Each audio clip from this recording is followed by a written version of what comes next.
What's up, everyone? We're back. You thought you could get rid of us, but we are right back. All right. So, in this episode of the podcast, we're going to be talking all about landing pages. We're going to talk about the good, the bad, the ugly, what you definitely should not be doing with your landing pages. And we're kind of going to talk you through what the world's most perfect landing page would look like. Now, obviously, I know that if you're listening into this live stream right now, not everyone is a world class web designer. And trust me, we're not going to get too technical on you. But what we want to do is we want to give you some really good reference points so that you understand exactly what you're looking for when it comes to your web design. I'm joined as ever by Pamela Wagner, ex Google Ads consultant, Forbes 30 under 30, and she's optimized over 3,000 Google Ads accounts. I've also done quite a few things in the Google Ads space. I've been running Google Ads for the past 7 years, and I've helped over 100 entrepreneurs on tiny little budgets get better results with Google Ads. So, what I want to do and what I want from you if you're watching this episode, I'm going to put a ticker below. I want you to ask us anything to do with anything when it comes to landing pages and what we're going to discuss. And on top of that, if you have any comments or if you want to share this video, we would highly appreciate that as well. All right. So, with that being said, I guess the first question is, Pam, why do I need a landing page at all? Why can't I just use my website? So it's almost like if you are going out of the house with a pajama to a business meeting and then expect people to instantly like you, right? We form our first impression within the first couple of seconds, right? And so if somebody shows up in a pajama to a business meeting, I'm probably not going to want to do business with them, right? Unless I know that they're of huge value to me, but that's not what happens oftentimes, right? I'm still going to form an opinion. And so that's the same what happens when people come to do business with you, even if they're a retail customer or B2C, right? They go to your website, which is kind of like the general aspect and, talks about what you generally do. But if they go to a specific landing page, it talks to them how it is relevant for them, right? So you're pretty much putting on the business suit here and saying, hey, you know what? I know why you came here. I understand the issues and the problems that you're facing. And there's a high chance that we can solve them if you fit, let's say, XYZ criteria of our customers, right? So, personal example, I can have a very general landing page for shameless plug our optimization guide, or I can have one that says, hey, here's a Google Ads optimization guide for dentists. If you are a dentist and if you are struggling with Google Ads right now, then we can help you because of XYZ. And so that's also what ended up happening. Like the themed landing pages perform a lot better than if I just keep it general. I get that. I understand that. But it's my job to play devil's advocate on this podcast, and I Yes. do it quite well. Why can't I just have a website that speaks to all different kinds of people?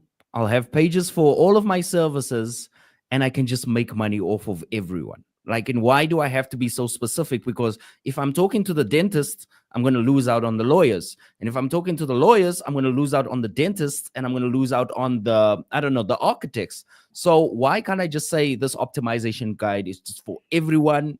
Everyone is welcome. So, unless you're Amazon, that's just not what's going to happen because everybody is never your customer. And even Amazon actually customizes its landing pages. Amazon shows you what you recently searched for, what you liked, right? It has this whole algorithm going on in the background that says, hey, based on your recent purchases, here's what else you could like, right? And the other issue is if you just say, hey, here's my range of products, choose, people don't have time for that. People don't have the patience for that anymore, right? They want to know, hey, what you offer me right now in less than a minute, how does that serve me? How does that help me solve my problems, right? And of course, that's made marketing a lot more complex in the past 10 years, but that is just where we're at right now. So fighting that doesn't help you grow your business. You just got to adjust to what works for the customers if you want to keep selling your products and services. Yeah, I like to say that people are information rich and they are time poor. Yes. They are information rich and time poor. I'll give you an example. If you guys are watching the live stream right now, you could have been watching any other live stream, but you probably saw that the thumbnail was catchy and you decided, hey, you want to really see what we have to say. And I see we have a hello here from Miss Said. Hey, hello. How you doing? Thanks so much for joining us. But at the end of the day, if people are information rich and time poor, you have to understand one thing. They are only going to focus on what's important to them right now, Mhm. right now, and right at this moment. And this is why landing pages are so important. Now, you e commerce owners that are watching this, you're probably going, oh, that's for the website guys, your electricians. That's not for me. I'll tell you a funny story.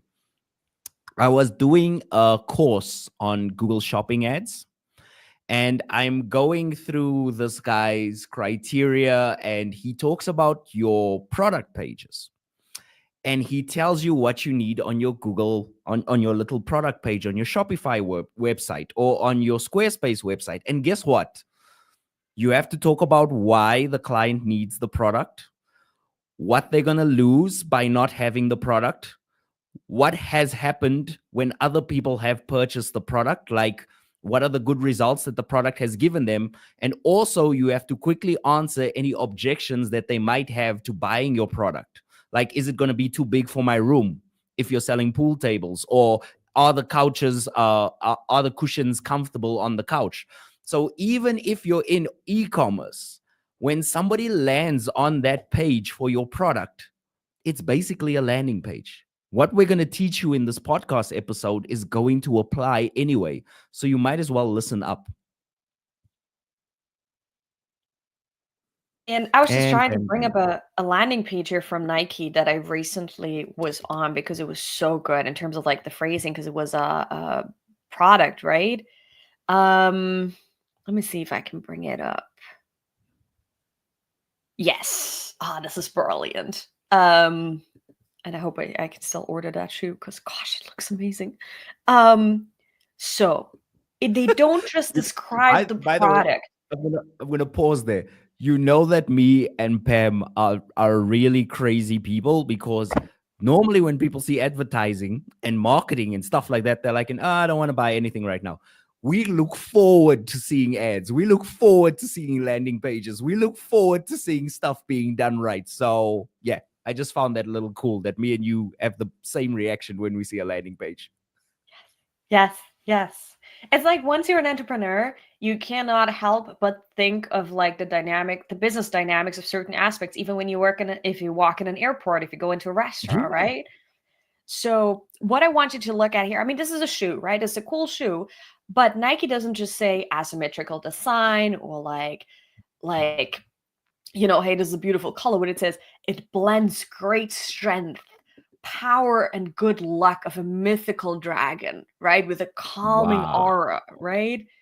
And it says, okay, it's made with airstream units and side to side stability, which is a little bit of product information. And it's like, it's made to unleash your inner might and smash whatever comes your way when it's match point. Like, what an emotional description. I'm like, hell yes, I want to feel strong, right? I want to feel Like, like a dragon. Yes. yeah, I want to smash whatever comes my way because right now there's a lot of stuff coming my way, good stuff, right? But I'm like, yes, I want to feel that. Like, I don't buy a product, I buy an emotion. And that's what I tell, like, even when I sometimes teach at universities and the course is actually coming up soon. And I tell all my students, like, when you do advertising, consider people buy emotions, they buy emotions, not products, right? So there's an um exemption to that when you do Google Shopping ads. This is when you should have Yep. specific keywords in the description. But other than that, make sure it really speaks to the moment, right? Like when you show me a pretty dress, tell me how good this gonna look like when I go on a date, Yeah. right? Yeah. So The yeah. one the one thing that I'm going to say, it's a beautiful page, by the way, Pamela. It's an awesome example. Thank you so much for that.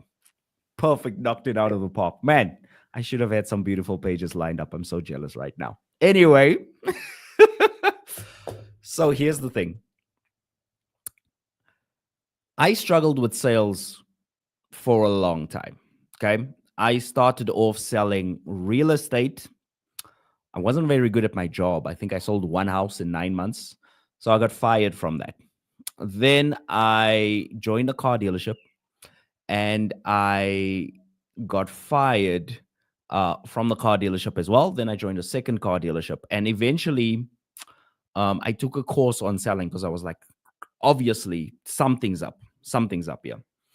And the guy said something very simple, and it always stuck with me. You can only get the buyer of something to be excited if you're excited about it. Okay? So let's take this, let's look at your landing page now. Right? Let's look at your website. Does it excite you when you look at your website? Do you feel like, wow, this is a beautiful website? It's amazing. If you don't feel that way about your landing page or about your website, well, guess what? Your clients are going to feel exactly the same way. They're going to feel exactly the same way. And what you want to do is you want to make sure that when somebody comes onto your landing page, that not only is there a whole bunch of logical reasons to do business with you. I mean, Nike is Nike, guys. Nike could just say, yeah, we're Nike and you should buy this running shoe because we say it's the best shoe. So if Nike goes out of its way to do all of this effort Yes. in its copywriting for a shoe, Yes. that is 0.00001% of its gross yearly revenue. Yeah. But you don't want to spend the time looking at your website. You feel like that's beneath you. You Yes. see what's going to happen? Yeah. Your customers are going to look at your website like it's beneath them to even be on that website, and they're just going to move on. Yeah. Yeah. And that's a really good example, right? If the big ones do it, then you can do it too. And I know Messiah said here, copywriting and selling really takes some dedication. Well, with the help of AI, one of the tools we've been loving recently is Claude.ai. It's so much better than ChatGPT or Gemini, and it makes anything copywriting related so easy. Like the output it delivers is incredible. A lot of times we don't even have to adjust it anymore. I might want to adjust it because certain platforms, Google not really, but certain platforms are still a little bit picky about AI generated content, which I understand. But you don't have to hire a copywriter anymore, right? You might want to hire a graphic designer, like even with our own website, ajaladigital.com. I recently hired a new graphic designer. I'm now having her review everything and redo it. Like our website doesn't stay the same for a whole year. It changes every other quarter, right? In order to Yeah. reflect the developments, in order to reflect the customers, in order to reflect what we're doing as a business, right? So you should do the same. Yeah. Unfortunately, a website isn't anymore a once in 5 years I'll do it and it's done. You have to keep adjusting it. Plugins keep getting updated, keep like smashing your code and everything, right? So have a designer, go over your landing page design, and then have a separate person, a web developer. Please do not have a web designer, web developer be one person. Please don't.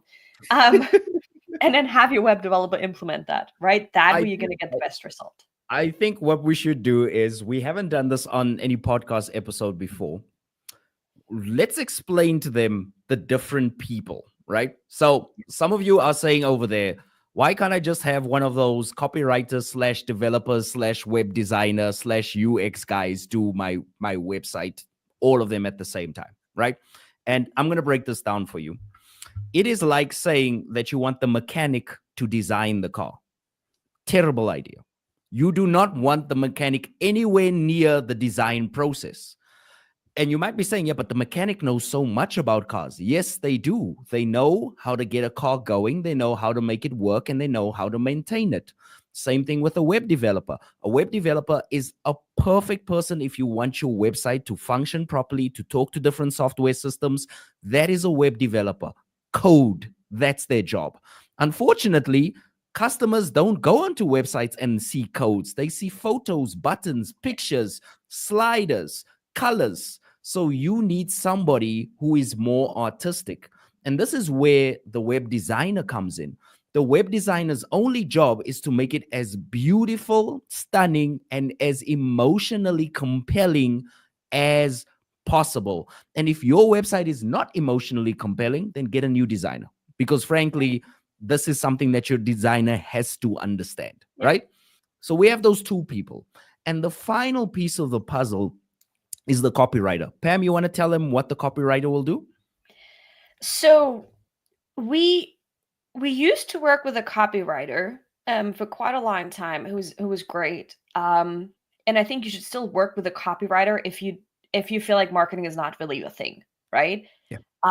But a copywriter pretty much helps you create a text on the landing page that is compelling to your customer. So typically, a copywriter is going to ask you questions like, tell me more about your ideal customer. What's their age? Where do they spend most of the time? What do they like? What do they hate? Right? Have you had any reviews, any customer testimonials? What is important to them? What are some of the uh, what's it called? When they reject the product? Pain, What are some? pain points Oh or yeah, what is some? objection. Yeah, Yeah. objections. Thank you. God. Rejections, objections. Anyway, same. So, what are some of the objections that they might have that we could address here? And typically, they also help you to structure the text in a way that it makes sense to the customer, right? Yeah. Because I might describe my own product in a certain way, but it's most likely not what matters to other people, right? Yeah. So, let me give you a personal example. There's a lot of accolades to my name which help me with my credibility, but it does not matter to the client that we work with because they're like, it's nice if you studied at a certain university, got a degree or whatever, but can you actually help me grow my business? Right? Yeah. So I can mention the accolades somewhere for the credibility for Google and so on, but it shouldn't be the first thing I put out there. Yeah. Yeah. Another thing that I'm going to say as well, and those are beautiful points, Pamela, is if we think about this logically, back in the days, every single business had a salesman, right? So you walk into a shoe store, there was a salesperson there. You would walk into a car dealership, there was a salesperson there. You would walk into, I don't know, like a clothing store, there was somebody to assist you. When it comes to websites, you don't have a salesperson there's no one who jumps out of the screen and says, hey, how can I help you, you're looking for this. So this is why a landing page is so important. You can think about your landing page like the digital version of a salesperson. And obviously, if you had a salesperson, you'd want them to be smart, you'd want them to be funny, you want them to understand what the client is going through, so you'd want them to have empathy. And this is why the landing page is so important. And guys, you watched my YouTube channel, like you've seen me and Pamela roast pages for like 2.5 hours. I promise you this, we've got better things to do with our time. We would not be emphasizing this one thing if it wasn't one of the most important things when it comes to advertising. Your landing page is your salesman. If you do not have a landing page, you are not going to sell. It's just that simple. And if you have a poorly designed landing page, you're probably going to sell poorly. So I think, that's a really important point for people to understand before they invest in ads, right? And so I especially tell that to people who are saying like, oh, I got like $500 for ads, or sometimes even 100 or like 1,000. I'm like, Rob, put that first in a website optimization, Yes. and then we can talk about spending that on ads, right? What is Um, their reaction when you say that? and by the way, she's trying to get us live on Instagram, multitasking. And I'm a woman, but I cannot multitask well. Let me tell you this. Their reaction is like, well, yeah, but then they still do it anyway, right? Because you don't believe it the first time you hear it. And they then end up spending or wasting a lot of money and wonder why nothing is converting, right? And sometimes in the beginning, like let's say you create a new funnel, like a new customer journey or a new landing page, it's okay to drive a little bit of traffic towards it to see how the landing page performs. But like, don't go all in, like, especially like where I'm at right now in California, people are saying, oh, you need to spend at least 10 to 15K every month on ads, right? Add to that, like sometimes even 8 to 10K in agency fees, right? And that's ridiculous, right? Like most times you can already get the first good results with like 2 to 3K, or in some countries even less, depending on the currency you're working with, right? Yeah. But oh God, please don't just fall for anybody that tells you need 10K to get started. Unless Yeah. obviously you're a big company like Nike, then you want to add some zeros to that. But the typical person, the typical mom and pop shop does not need a whole bunch of money to get started, right? But you should Yeah. have a good basis there in order to reduce your feeling of wasting money. Because a lot of like that's where a lot of like the being nervous comes from for people, and then they make wrong decisions. If we're nervous, if we are scared, we don't make good decisions in life and business, period. Yeah. I also think, well, you know what? What I'm going to do is we're actually going to cut to an ad break. And when we get back, we're actually going to talk you through a landing page. We're going to look at different parts of the landing page.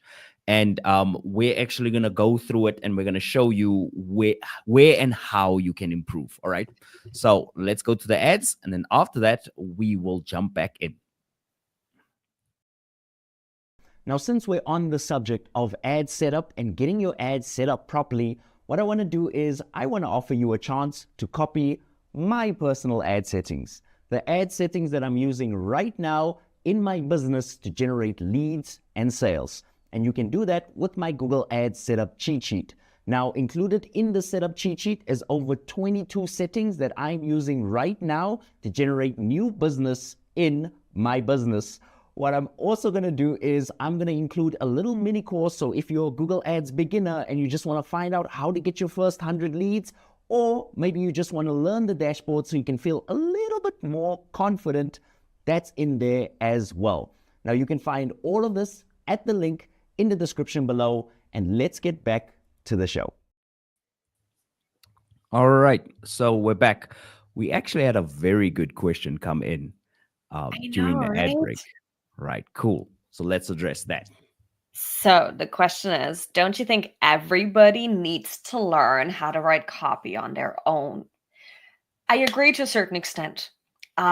I also understand that there are some people who are highly analytical who are like, I do not have any interest in this at all, right? But the cool thing is, when you learn some basics of ad copy or copywriting, it'll actually help you improve your sales skills. It'll help you improve your communication skills, not just for your business, but also in your personal life, right? It'll help you understand emotions better. How do people function, right? Why do they make certain decisions? And the other aspect behind you learning certain things about your business is you can make better hiring decisions when you decide to work with a copywriter, right? Devin, what you got to Yeah. add there? I don't think the majority of people know copy when it's done right. I think that's the problem.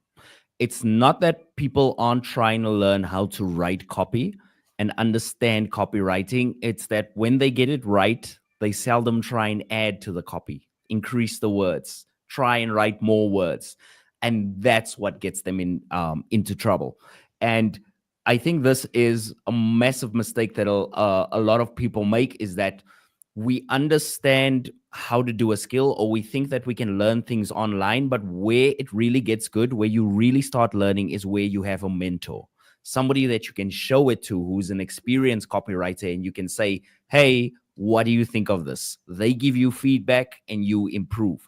This is also why I called my Google Ads community the feedback circle. It's because not only do I want you to create the ads and go on out there, yay, good for you, but how do you even know that they're good ads? How do you even know if you did the right thing or not? Like, in how would you ever know if you don't come back for some feedback?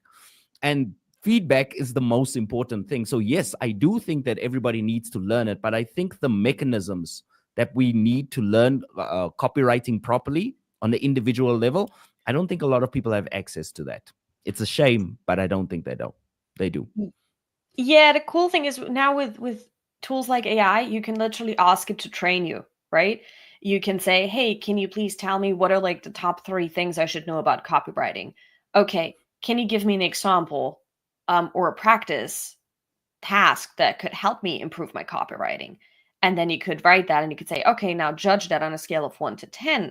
how does this compare to some of the best copy out there, and so on, right? Yeah. So I would say there's a lot of different ways of how you can learn copywriting. Obviously, if you, I would say, still learning it from a human being is still the best way, right? Because you can get that direct feedback. If they pull a face, Um, then you know it's bad. Like if you see the yeah.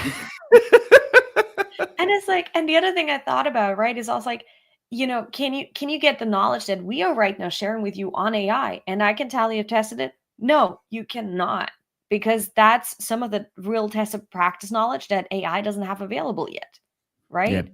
So yes, AI is good, but there are some limitations to it. Yeah.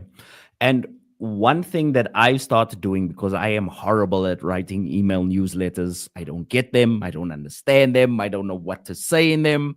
But what I started doing was, first I thought to myself, okay, I'm just going to ask ChatGTP to write them for me. And then I realized that is a terrible idea because ChatGTP already knows all of the answers. I don't. I don't know how to write this thing, and I want to develop the skill. So what I started doing was I started writing my email newsletters, copy pasting them into ChatGTP, and I asked it, "Could you please critique this newsletter? I'm trying to sell this thing, and this is my call to action." It then went through the newsletter and it said, "Oh, you missed this point. I felt like you could emphasize this point a little bit more. You need to use more energetic words here and there." And that's how I kind of got better. Now, obviously, the temptation is just to be lazy and ask it to do it for you, but then you're always going to be helpless because you wouldn't know when it's right. That's the problem. Yeah, yeah, I agree. I couldn't have said it better. So I think also going back to the developer versus designer versus copywriter example, right? I have a great developer. He does a good job. He, out of his own initiative, tried to help improve the design a little bit of the landing page, and I would say it's okay. But now that I have my graphic designer go over it, it's massive. The difference is 1 by 100, right? And that's not because one person is better than the other. Is it because it requires a completely different skill set and way of thinking, right? So, like, don't be mad at your web developer that he doesn't do a good design. That's not his job. That's not where his skill set is, right? Yeah. So it's your task to find the right person for that. And also, guys, I'm just going to drop this in here. You'll find my private community link down below. We literally have a section inside the community called Roast My Landing Page. And what I do is the whole week, my students are sending me landing pages, and I am just telling them, you did this wrong, you could have done this better, and stuff like that. It goes back to the feedback thing. And Pamela's absolutely right when she says it's not the developer's job, but I feel like as a business owner, we're always trying to cut costs. So we're always trying to give people more responsibility, and we're always kind of trying to pack more on them than what they're ready for. But Mhm. this is not something where, oh, you're going to find a talented person and they're going to do all three. Been doing this for 9 years. I've been building websites for. I've never seen somebody who was great at the design part also be great at the coding part. Hasn't happened. Doesn't exist. Even me myself, I can create amazing designs. Don't ask me to code anything. I'll throw you in your face with water. I do not want to touch code. So trust me on that. All right. What I want to do is I am not doing this as a flex or anything like that. I just literally don't have a good landing page to show you or one that we can practice on. So what we're going to do is we're going to look at my setup cheat sheet, and we're just going to talk you through the different parts of the landing page and what we're looking for. So the initial part, the top part right here, that's your header. Now, the biggest mistake that a lot of people do is they kind of come to the header and they start giving a client a whole bunch of options over here. Like these are our services, this is our about us section, this is a contact us section. They kind of have links that lead to other pages. And obviously, when we tell business owners this, they say, "But are you crazy? It's these are my products." The point of a landing page is to have everything the person needs to know in one place after they click on your ad. That's the point of a landing page. It is not a website 2.0. It is a landing page. It is something completely different. So the only option that somebody has on this page, you can see all of these buttons, is to either purchase the setup cheat sheet or they can leave. That is it. That is it. You might say, Devin, well, you might lose the client. Maybe you should offer them something. But as soon as we start mixing our messaging, this is when our ad performance falls off a cliff. And then we don't understand how we could have such amazing, good products and services, but nobody wants to submit their details for a lead. All right. I think here's one tip I want to share with everyone. If they might think, well, Devin, you've got so much experience. Like, I'm so far away from this. Like, how am I ever going to get this done myself? You can literally take this landing page, the text on it, and ask Claude to rewrite it for your business with your business input. Wow. Right? That is a that is a high level tip. That is, we should be charging for that. We should I know. be charging I know. for that. The thing is, most people are still not going to do it, even when we tell them, right? So if you do Yeah. this, you're going to be much further ahead. You still want to get somebody's feedback on that, right? But at least that helps you cross that first step of feeling overwhelmed and not knowing how to do it. It'll give you a feeling of what these tools can do, right? So you can do it with my landing page. You can do it with Nike's landing page. Hell, if you're a retailer, use Nike's product description. Say, hey, you know what? I'm selling shampoo. Can you please help me write a similar style copy for my shampoo? Obviously, don't copy and paste, right? And make it fit to your brand. But this is all more accessible and easier doable than you think, right? Like, all the tools already exist out there for you to get this done in less time. And if you need help, obviously click below on the links, right? Join the community, go there, right?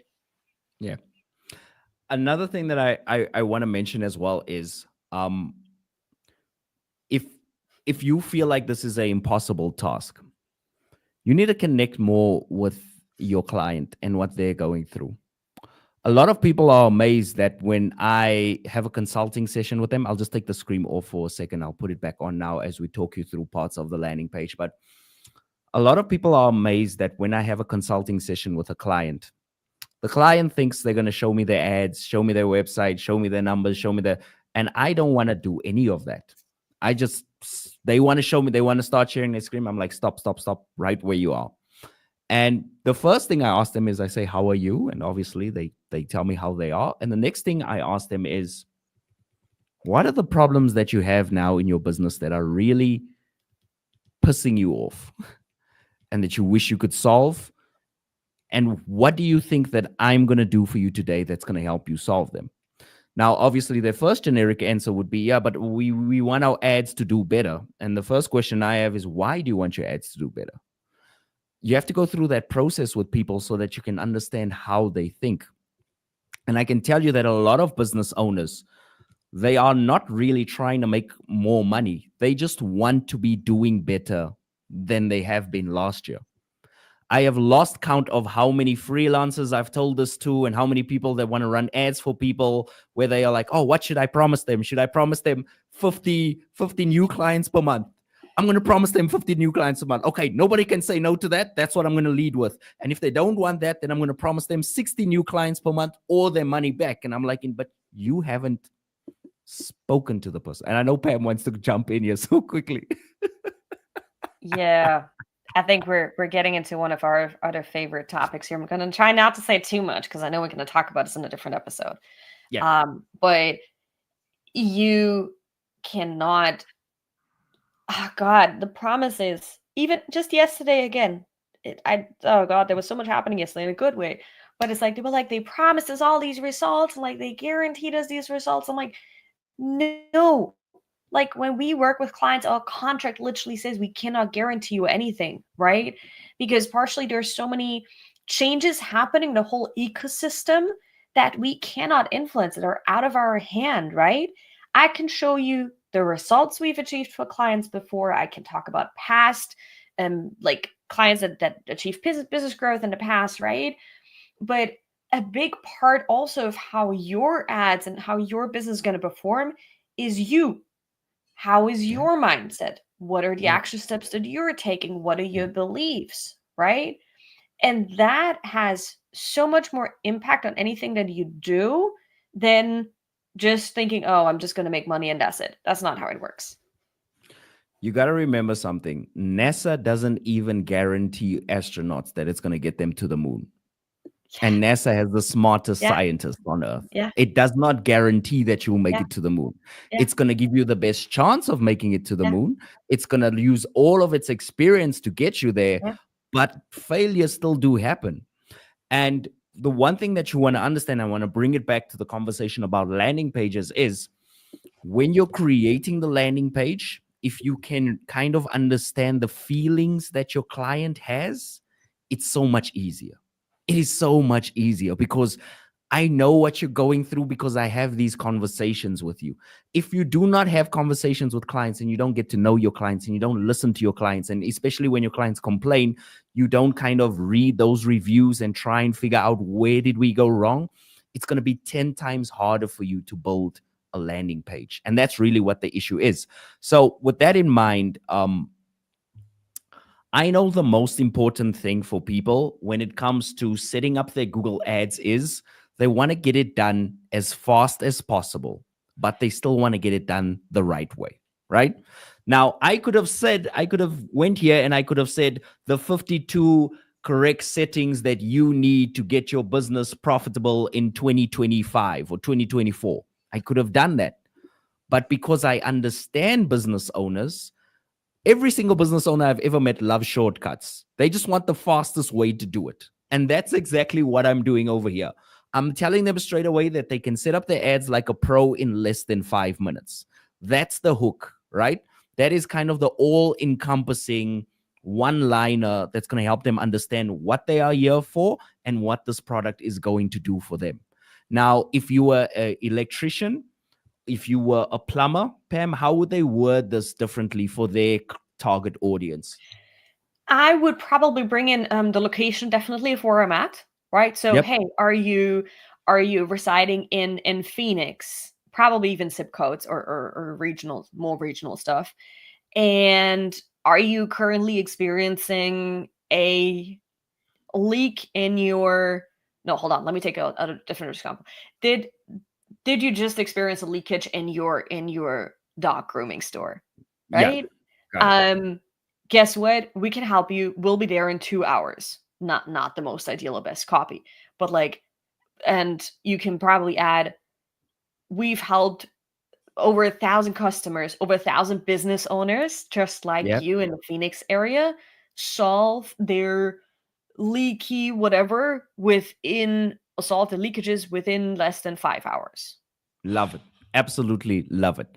And guys, this is just minimum brain power. We're not like we're not saying you have to write the craziest best copy that Yeah, mankind has ever seen, but yeah, you have to give somebody a compelling reason to keep on moving down the page. yeah, Now, to give you an example, what I did over here is I just put a thought in their mind. I said the wrong ad settings could yeah. be costing you thousands of dollars, right? Everybody has that fear. Everybody has that fear. And that's not even like for some people they might think, oh, but that's like exaggeration. It's not. It's not. I've literally had clients tell me if I'd have called with you earlier, we would have saved $200,000, right? And made more money on top of Wow. that. So it's That like, is crazy. yeah, so it's like this, yeah, ad stuff. I'm probably being too humble about it, but anyway, this goes to show you like sit down and write down like 10 reasons of what would happen to customers if they don't use your product or if they don't use your service, right? So for example, tax lawyers, love tax lawyers. Because a lot of times if you end up with the wrong tax law, you end up wasting for the typical small business owner somewhere between 10 to 50K every year, right? Ooh, So a tax that's a lot lawyer, of honestly, mangoes. yeah. So a tax lawyer could say, hey, um, we help save our clients an average $15,000 every year because of our proven 3-step system, for example, Nice. I love right? that. I absolutely love that. Now, what I try to do on this page is I try to, number one, show them that the wrong ad settings could be costing them thousands of dollars. But also on the right hand side, you'll notice that I've put a very carefully chosen screenshot, right? I made sure that the conversion rate was super high because obviously that's what clients want. I made sure that they could see that the cost per conversion was super low. And this is screenshots from my actual ad account. I'm not making this stuff up. I'm really getting this in my business. And also, I want to show them that they can get a lot of conversion. So, in other words, you can think about this like kind of an ideal picture or something that will get them to emotionally go, wow, I wish my business or my Google ads would look like that. So we're kind of trying to paint a picture of what an ideal situation might look like for them. And when we go down the landing page, obviously, I'm not going to talk you through every single thing, but another thing that we do is we kind of take them through what they're getting and what the value of it is. Now, it's important that we have this discussion on value because I think a lot of people, especially people in East Asia, value is a very difficult thing for them to grasp. Hmm. And not to say that there's anything wrong with people from East Asia. It's just even me as a South African coming from a developing country, it was very difficult to grasp the difference between value and price. I would say it's the same for most Southern African countries as well, right? Where they just look at what does it cost me, but Yes. they don't look at what's the value in it for me, right? Like I can I can spend $100 every month on a website subscription service that says they manage my website and everything, because it's cheap, but I lose out on a lot of potential customers. Let's say one customer is worth like 10K to me, right? I could lose out on getting a lot of these 10K customers because my SEO isn't optimized, because that cheap $100 option doesn't even offer basic SEO services, or the backend of the website is so broken that I cannot use basic tracking mechanisms, right? Yeah. So you might get something for very cheap, but what you're losing out on is revenue that could probably double or even triple your business. Yeah. I was talking to one of my friends about moving to this beautiful area in Cape Town. It's called Greenpoint. And I said to my friend, I would love to live in Greenpoint. And he asked how much is rent. And I said, rent over there is like 50,000 Rand per month. So our average rent in South Africa would probably be about 7 or 8. This place is about 50,000 Rand per month. And my friend was like, whoa, that is like crazy money. I would never spend that amount of money. Can't you just live like out of the city on the outskirts and stuff like that? And I said to him, you're looking at it the wrong way. I want you to think about if I'm living in that area and I pay that rent, imagine how many people around me are more affluent than me. How many people more own businesses that are way more successful than me because it's an affluent area. So, what I'm losing in paying for rent every single month, I'm gaining by spending time with people who are multimillionaires and maybe even billionaires just by living in the same area. So, the cost is relatively small when I look at how much value that would be for me. And that's kind of the conversation that you need to have around your product or your service.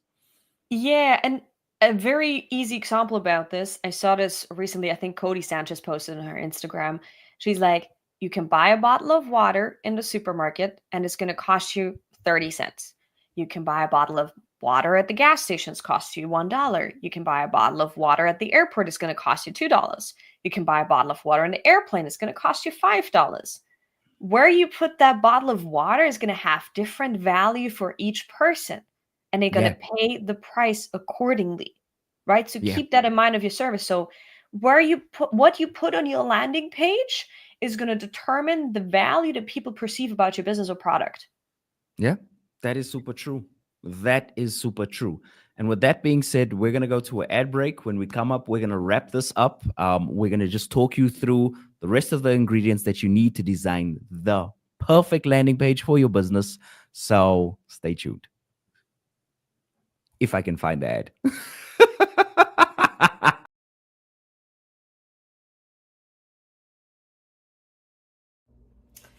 Now, 9 years ago, I used to work at Google. And 8 years ago, I founded my own ad agency, Ajala Digital. And since then, we've helped over 3,000 advertisers all over the world grow with Google Ads. No matter where they're based on this globe, they have one challenge in common. They are usually tired of having to figure it all out on their own with ads and not getting the return that they are looking for. If you're currently tired of your ads, if you're tired of figuring it out on your own, and you need help with a real specialist and expert, then feel free to reach out. Check the link in the description below. Thank you, other Pamela. We appreciate that. You're welcome. Oh. Can I just say your ad came out so much better than mine? You're so elegant and so graceful with your words. Me, I always feel like I'm. How I many don't takes? know. I How think many takes did it take? where did I record that? I don't even remember. Yeah. I don't even remember, but thank you. I'll take it. I'm going to practice on taking in that compliment. I'll tell you this funny story. I've got this video coming out tomorrow where I cut cakes to explain bidding strategies. Like I'm literally, I got two cakes in front of me and I'm showing maximize clicks versus maximize conversions.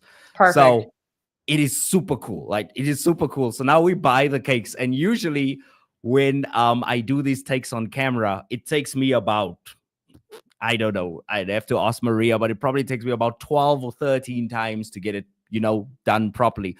And I thought to myself, if I have to cut 13 cakes 13 cakes to get this right, that's not going to work. So eventually I've got Maria next to me on camera. I've got Maria's nephew on the other side holding the other camera, and I'm like, you have to get this right. And I did it. Like I spoke for 5 minutes. Takes a village. Perfect. It came out so beautifully. Yeah. I didn't mess up once, so I'm super proud of myself.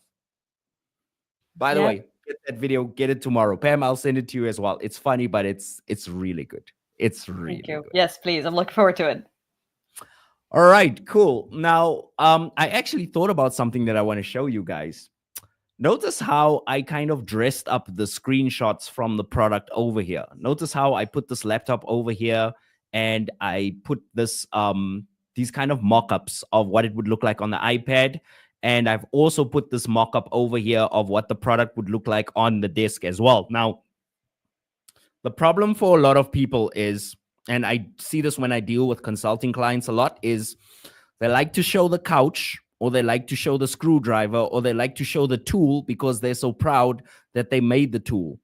But they do not show it in the hands of the customer. Where is it going to live in your customer's house? How will your customer's life be with it? So, for example, I had one realtor who specializes in finding homes for people. He's very good at what he does. And he had a couple of pictures of empty homes, like new apartments, beautiful apartments, but empty. You don't want to do that. You want to show a couple who just moved into the apartment and they're so excited with a little dog, because you want the client, the ideal client, the person who clicks on your ads, to imagine their life with your product. It's important. And here's another thing that we do. We've went through, we show them the product over here, the product over here. The last thing, now I'm kind of a special case. I know not everybody is the hero of their business, but a business does a lot better when it has a face, or when it has someone that people can see, that they can understand who's behind the business. Now, I understand not many of you are in that situation, but I've met so many people that are actually the face of the business, and they just don't want to show their face anywhere because they're scared that people will see them, judge them, and then not buy the thing that they're selling. I think even showing the face, I think it took me a long time too. Even though I had it early, but even on the website, like I had removed it in the meantime, and then thank God to your input, I put it back again. But I want to know, when I see your product, does that apply to me? Can I use it? Right. So that's why also you want to make sure that even if you don't use your own picture, use pictures of people that resonate, your people that have the same features, right? Like, we use women, use men, use a certain ethnicity, use a certain age group, and so on, right? So, for example, for one of our clients, an acupuncturist, when we talk about trigeminal neuralgia, and I hope I'm getting this right now, I think that's a pain that's mostly on one side of the head. Please don't quote me on this. I'm not Okay. that, but I know we got it right on the landing page. There's a whole bunch of like If different we have symptoms. any doctors in the comment section, they'll correct you. So it's cool. Yes, Continue. please correct me. And I think that's one where the pain is either on the left or right hand side of the head, right? And so obviously we don't want to use a picture with somebody who's holding their hip. So we make sure we use pictures with somebody who's holding their head, right? Okay. So a live example of how that looks like. Wow. Yeah. And the last thing that we're going to touch on, because we don't have any, well, guys, we've done a whole 2-hour roast, 2.5-hour roast of landing pages. If you want to see us really get into it and really rip up some landing pages and show you exactly how to change and what to do, what we're going to do is I'll link that down below. But the last thing I think it's very important to talk about, because we've shown you basically ad copy is important, design is important, showcasing where the pain is coming from, and really understanding the client is very important. The last thing that we have to talk about, and it's probably what makes 60% of the buying decision, is social proof. Pam, do you want to talk a little bit about social proof? That's probably one of my favorites, because growing up very humbly in Austria, I was always told, don't talk about yourself, let other people talk about you. If you do good work, other people will talk about you. Yes. To a certain extent, it is true. If you're an entrepreneur, you'll have to put yourself out there a little bit more. But people gonna care less what you say about yourself, and they're gonna care more about what other people say about you, right? It's that very ancient tribal thinking, that word of mouth, right? Did Peter say that Paul did it well? Oh, then I think Paul's gonna do well, right? Yeah. And you need to ask for that. Don't just wait for people to come. So if you grew up in a very humble culture, ask your customers to leave your reviews, to submit a video review, to leave a review on Google, and so on, right? And when you add those reviews on your website, make sure you add 5 stars, 5 yellow stars, right? That little picture is very important. And that way other customers can get a feeling for, hey, what do other people actually say about you? And also it will help you improve your copy, getting back to copy, right? Because you're going to get a feeling of how other people are going to phrase what you do better than you probably can yourself.